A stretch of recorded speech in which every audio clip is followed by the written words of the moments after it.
The marketplace in Accra hummed with life, vendors shouting, the scent of ripe plantains and smoked fish thick in the air. Among them stood Amma, a 20-year-old Ghanaian girl with deep brown eyes and a smile that could disarm anyone. Her hands moved deftly as she strung vibrant beads into necklaces, each one a tiny masterpiece. She dreamed of more, of education, of travel, but poverty had other plans. Then, he appeared. Harold Whitmore, an 80-year-old American with a shock of white hair and a slow, deliberate gait, paused at her stall. His wrinkled fingers traced a bead, his gaze distant.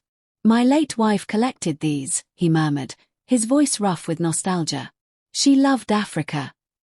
Amma studied him, the way his expensive watch glinted under the sun, the loneliness in his pale blue eyes. She handed him water, her kindness instinctive. "You look tired, sir," she said. Harold's lips twitched into a tired smile. "Tired of life, maybe." He spoke of his wealth, his empty mansion in Miami, the children who visited only for money. Amma listened, fascinated by this broken man who had everything and nothing. Then, abruptly, he leaned in. "What if I could change your life?" His voice dropped, conspiratorial. "Marry me. Come to America. No more selling beads in the dirt." Amma's breath hitched. The offer was absurd. Insulting, even. Yet, her younger brother's cough, worsening without medicine. Her mother's weary hands, calloused from years of labor. The future stretched before her, unchanging. Around them, whispers erupted. Asterisk white old man buying a wife. Asterisk she'll be his servant. Asterisk Amma's cheeks burned, but Harold's gaze never wavered. "I'm not a monster," he said, as if reading her thoughts. "Just a man who doesn't want to die alone." A beat of silence. Then, against all reason, Amma nodded. As they left the market, Harold's grip on her arm was surprisingly firm. "You won't regret this," he promised. But as Amma glanced back at the only home she'd ever known, a chill crept down her spine. Because in Harold's eyes, she saw something she couldn't name, something far more dangerous than loneliness. The Miami mansion loomed before Amma like a mirage, white marble gleaming under the Floridian sun, palm trees swaying in manicured perfection. Inside, the air smelled of lemon polish and something faintly medicinal. Harold guided her through cavernous rooms filled with art he couldn't name, his voice brittle with pride. "All this could be yours," he said, squeezing her shoulder. But the staff stares cut deeper than any words. The housekeeper, a tight-lipped woman named Rosa, slid a plate of food toward Amma with deliberate coldness. "He's had 3 wives before you," she muttered. None lasted. That night, Amma lay awake in a bedroom larger than her entire home in Accra, the silk sheet strangling her. A knock came, Harold, clutching a velvet box. Inside rested a diamond necklace, its facets catching the moonlight. "For my beautiful bride," he whispered, but his gaze drifted past her, as if seeing a ghost. The days blurred into uneasy routine, Harold's erratic moods, his sudden rages over misplaced pills, the way he sometimes called her Afia before correcting himself. Then came the lawyer's visit, a sharp-eyed man who pulled Amma aside. "You should know," he said, voice low, "Mr. Whitmore's fortune isn't what it seems. The estate is mortgaged." "His medical bills," he trailed off, leaving the implication hanging. Amma's stomach twisted. Had she traded one prison for another? Her answer came at midnight. She crept downstairs for water and heard Harold sobbing in his study. Peering through the cracked door, she saw him clutching a faded photograph, his shoulders shaking. "I'm sorry, Afia," he choked out. "I had to find someone, before the end." A floorboard creaked. Harold whirled around, his tear-streaked face contorting into fury. You asterisk," he hissed. For a heartbeat, Amma saw something terrifying in his eyes, not grief, but guilt. She fled upstairs, his ragged breaths chasing her. The next morning, a black sedan pulled up. A young man emerged, tan, impeccably dressed, with Harold's ice-blue eyes. He flashed Amma a smile that didn't reach them. "Jacob Whitmore," he said, gripping her hand too tight. "Here to welcome you to the family." Behind him, Harold paled. And in Jacob's briefcase, Amma glimpsed the edge of a document, The word *inheritance* bolded in red. Jacob Whitmore moved through the house like a predator marking territory. His presence sent the staff scattering, maids averted their eyes, gardeners suddenly found urgent work outside. At dinner, he carved into his steak with surgical precision, his gaze flicking between Amma and Harold. "Dad never mentioned remarrying," he said, swirling his wine. "Imagine my surprise when the prenup documents hit my desk." Harold's fork clattered against his plate.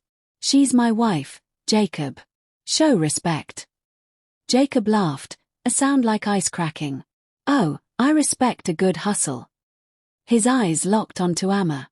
"How much did he promise you?" "A green card. A percentage." Amma's pulse thundered in her ears. Before she could speak, Harold slammed his fist on the table. "Enough."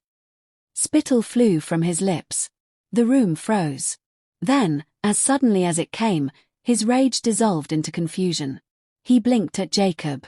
Where's your mother?" Amma watched the color drain from Jacob's face.